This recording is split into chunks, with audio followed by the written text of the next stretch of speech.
Assalamualaikum warahmatullahi wabarakatuh. Perkenalkan, nama saya Ridho Akbarian.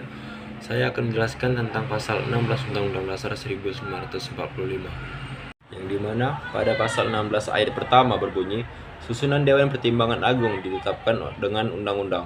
Ayat kedua, dengan ini berkewajiban memberi jawab atas pertanyaan Presiden dan berhak memajukan usul kepada pemerintah. Baik, saya akan menjelaskan pada ayat pertama yang berisi susunan Dewan Pertimbangan Agung yang ditetapkan melalui undang-undang. Pasal 16 Undang-Undang Dasar 1945 adalah ketentuan konstitusi Indonesia yang mengatur tentang Dewan Pertimbangan Agung. Pasal ini memberikan dasar hukum bagi eksistensi dan fungsi DPA.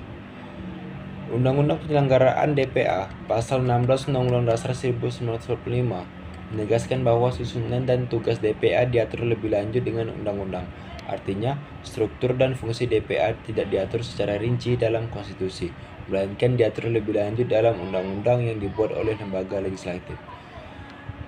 Peran DPA. DPA memiliki peran penting dalam sistem pemerintahan Indonesia. Biasanya, DPA berfungsi sebagai lembaga penasehat Presiden yang memberikan saran dan pertimbangan kepada Presiden dalam rangka pengambilan keputusan politik, terutama dalam hal-hal yang bersifat strategis. Penunjukan anggota DPA. Anggota DPA biasanya terdiri dari tokoh-tokoh yang memiliki pengalaman dan pengetahuan yang luas dalam berbagai bidang, seperti politik, ekonomi, hukum sosial, dan budaya. Mereka ditunjuk oleh Presiden, dan susunan anggota DPA ini biasanya mendapat persetujuan dari lembaga legislatif. Kedudukan DPA. Meskipun DPA memiliki peran yang penting dalam memberikan pertimbangan kepada Presiden, keputusan akhir tetap berada di tangan Presiden. DPA tidak berwenang-wenang legislatif atau eksekutif formal, namun fungsinya lebih bersifat penasehat. Rincian lebih lanjut tentang susunan tugas dan wewenang DPA diatur dalam undang-undang yang mengatur penyelenggaraan DPA.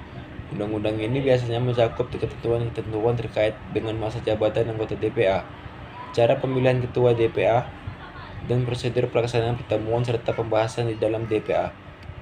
Dengan demikian, Dewan Pertimbangan Agung atau Majelis Tinggi adalah salah satu komponen penting dalam sistem pemerintahan Indonesia yang memberikan saran dan pertimbangan kepada Presiden dalam pengambilan keputusan strategis. Rincian mengenai susunan tugas dan wewenang DPA diatur lebih lanjut dalam undang-undang yang mengikuti ketentuan pasal 16 Undang-Undang Dasar 1945. Baik, saya akan menjelaskan dari ayat kedua yang berisi tentang Dewan ini berkewajiban memberi atas pertanyaan Presiden dan berhak memajukan usul kepada pemerintah. Pasal 16 Undang-Undang Dasar 1945 adalah salah satu pasal dalam Undang-Undang Dasar Negara Republik Indonesia tahun 1945 yang mengatur tentang Dewan Pertimbangan Agung. Kewajiban memberi atas pertanyaan Presiden sesuai dengan pasal 16 Undang-Undang Dasar 1945. Salah satu kewajiban DPA adalah memberikan pendapat atas pertanyaan yang diajukan oleh Presiden. Ini berarti bahwa Presiden dapat mengajukan pertanyaan kepada DPA terkait dengan berbagai isu strategis, kebijakan, atau masalah nasional yang memerlukan pertimbangan lebih lanjut.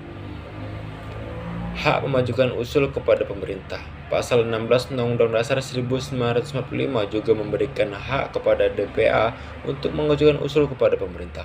Ini berarti DPA dapat memberikan saran atau rekomendasi kepada pemerintah mengenai kebijakan atau tindakan yang dianggap penting ataupun relevan. Fungsi penasehat dan konsultatif.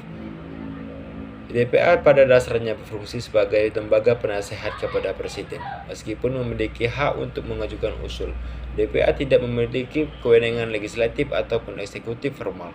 Fungsi utamanya adalah memberikan pertimbangan dan saran kepada Presiden dalam pengambilan keputusan yang bersifat strategis untuk negara.